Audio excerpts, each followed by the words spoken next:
नमस्कार मित्रांनो, स्वागत आहे तुमचं आताच्या ब्रेकिंग न्यूजमध्ये। मित्रांनो, केंद्र सरकारनं 1 मे 2026 पासून डिझेल आणि एव्हिएशन टर्बाइन फ्यूल म्हणजेच ATFचा निर्यात कर कमी करण्याचा मोठा निर्णय घेतला आहे।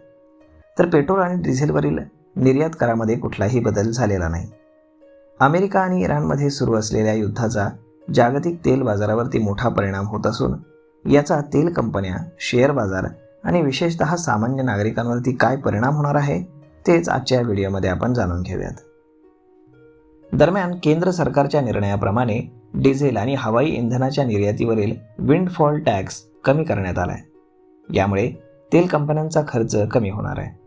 डिझेलच्या निर्यातीवरील कर हा 55 रुपये 50 पैसे प्रति लिटरवरून 23 रुपये प्रति लिटरपर्यंत कमी करण्यात आलाय।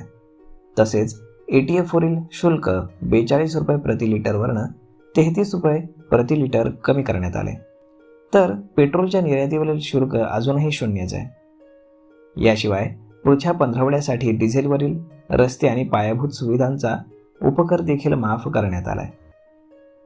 सरकारकडून विंडफॉल टॅक्स कमी करण्याचा निर्णय प्रामुख्याने तेल कंपन्यांना होणाऱ्या नफ्याची स्थिरता पाहून घेतला जातो। रशिया-युक्रेन युद्धादरम्यान कच्च्या तेलाच्या किमती अचानक वाढल्याने कंपन्यांना कोणताही अतिरिक्त खर्चाशिवाय प्रचंड नफा झाला होता, ज्यावरती विंडफॉल टॅक्स आकारण्यात आला होता। परंतु आता मात्र जागतिक बाजारामध्ये तेलाच्या किमती कमी झाल्याने कंपन्यांचा अनपेक्षित नफा कमी झालाय। याचप्रमाणे सरकारने कंपन्यांवरील कराचं ओझं कमी करण्यासाठी देखील हा विंडफॉल टॅक्स कमी करण्यात आलेला आहे। यामुळे रिलायन्स इंडस्ट्रीज आणि ऑइल इंडिया सारख्या मोठ्या तेल कंपन्यांच्या नफ्यामध्ये वाढ होणार आहे, कारण निर्यातीवरील होणारा खर्च आता वाचणार आहे। याचा सकारात्मक परिणाम शेअर बाजारामध्ये या कंपन्यांच्या शेअर्समध्ये तेजीच्या वातावरणामध्ये पाहायला मिळेल। तर मग मित्रांनो, हवाई इंधनावरील कर कमी झाल्यामुळे देखील विमान कंपन्यांचा नियमित खर्च थोडा कमी होईल। जर विमान कंपन्यांनी हा फायदा प्रवाशांना दिला तर येणाऱ्या काळात विमान तिकिटांचे दर कमी होण्याची शक्यता वर्तवली जाते। देशांतर्गत पेट्रोल डिझेलच्या किमतींमध्ये कुठलाही बदल झालेला नसला तरी निर्यातीवरील खर्च कमी झाल्याने तेल कंपन्यांचा नफा वाढलाय, ज्यामुळे भविष्यामध्ये या किमती कमी होण्याची चिन्ह आहेत।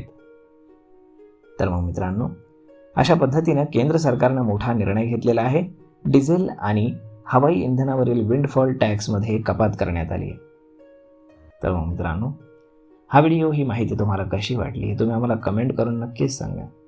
आणि जर हा व्हिडिओ तुम्हाला आवडला असेल तर आपल्या जवळच्या मित्रमंडळींसोबत देखील हा व्हिडिओ तुम्ही शेअर करायला विसरू नका। धन्यवाद।